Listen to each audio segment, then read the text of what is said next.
Look at the complexion on Reno Collier. He looks really healthy today. What's going on? Were you playing golf over the weekend, Reno? I did play a little bit of golf. Yeah, man. And I've got some sinus thing going on.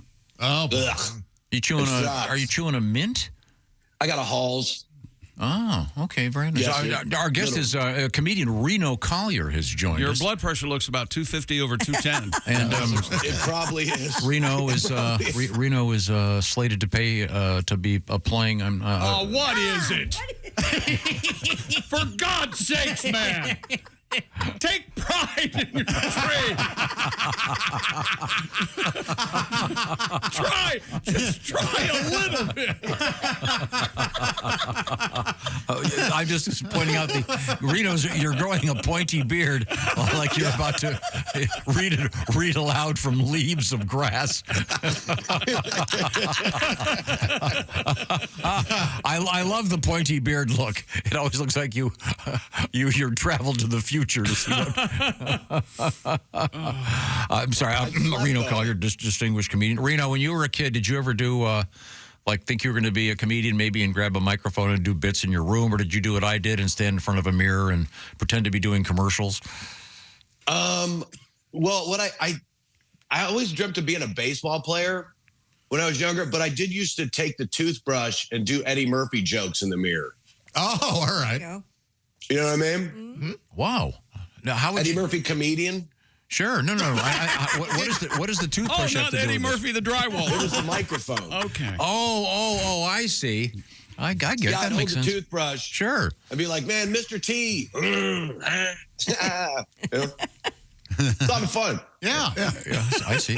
I wanted to be a black guy in a tight leather red suit when I was a little kid. Oh, very good. I ended up going on a redneck tour. Nice. Now, how soon is your book going to be done, Reno? It's going to be, the pre-orders start next week, and I'm fired up, man. It looks really good. It's got a whole bunch of country fried takes in it, and it's got some recipes for ribs and steaks and stuff like that. It's fun, man. It was so much fun to do. All right. That'll be a nice holiday gift. It's a perfect size to fit in your stocking. What's the name of it?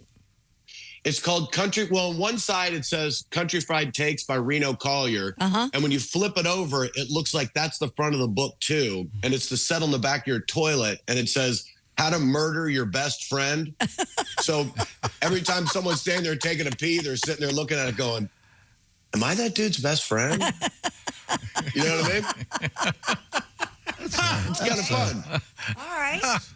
It's a little gag, if you will. Yeah. Oh, like Eddie Murphy, the comedian, used to do those. Yeah. With a toothbrush. He would do gags. He did. He had a toothbrush. That's right. Never flossed.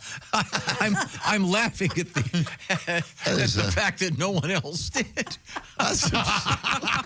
Yeah. So now this is all new. Of course, we're talking about some takes from Reno, country fried takes to be more precise. Now, do you have one for us today? I do, yes, sir. Well, let's give people a sample. Now, I wrote this on a lot of Dayquil and all kinds of stuff, so it might be a little weird. All right. But we'll give it a shot.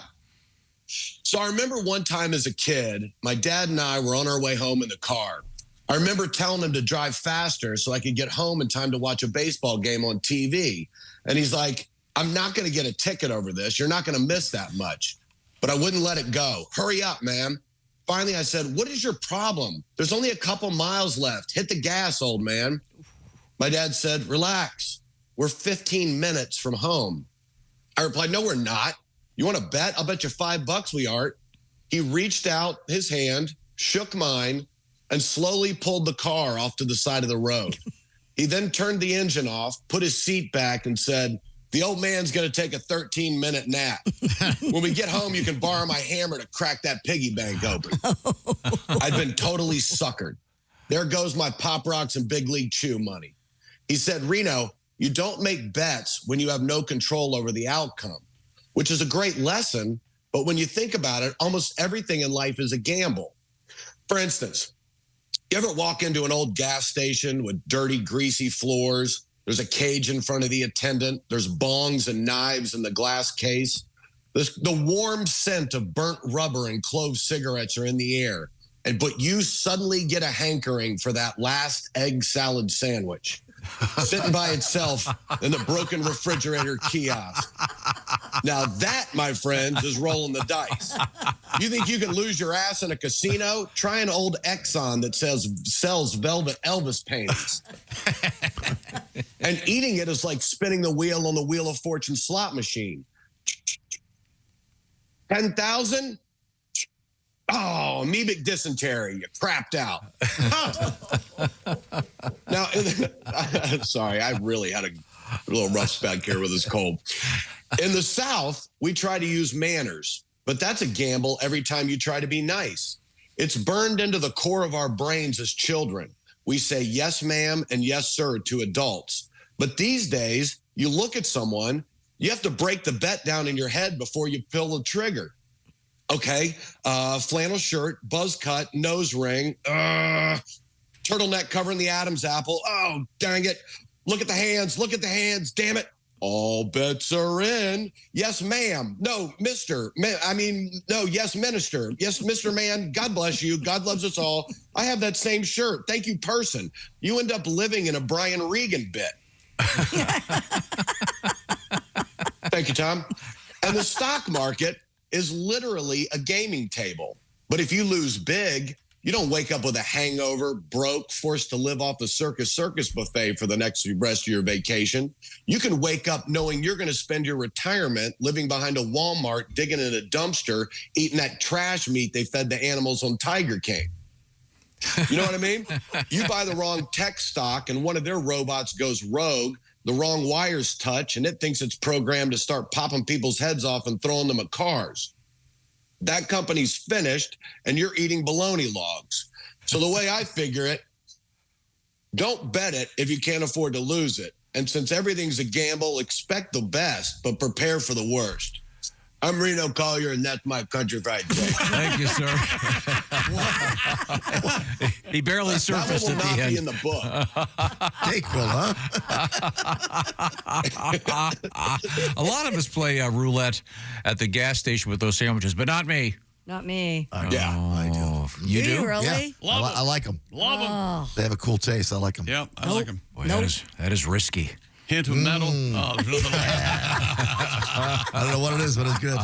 So, Reno, am I correct in saying you're going to be working this Saturday? Is that right? No, sir. What do you have down? Maybe I am. Oh, maybe not. Sorry. You tell me what you got. I'm going to be I'm doing some corporate stuff at Harris Casino, and then I'll be in Huntsville, Alabama with Dave Landau and Michael Loftus, November 15th and 16th. And then I'm doing a show the 23rd in Murfreesboro, Tennessee. Wow. All right. That's your hometown, isn't it? It is. Yeah, it's the first time I've ever done a show here. Cool. Oh, All right. It's going to be fun, man. Yeah.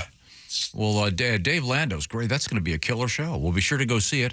And how do you find out about the book one more time?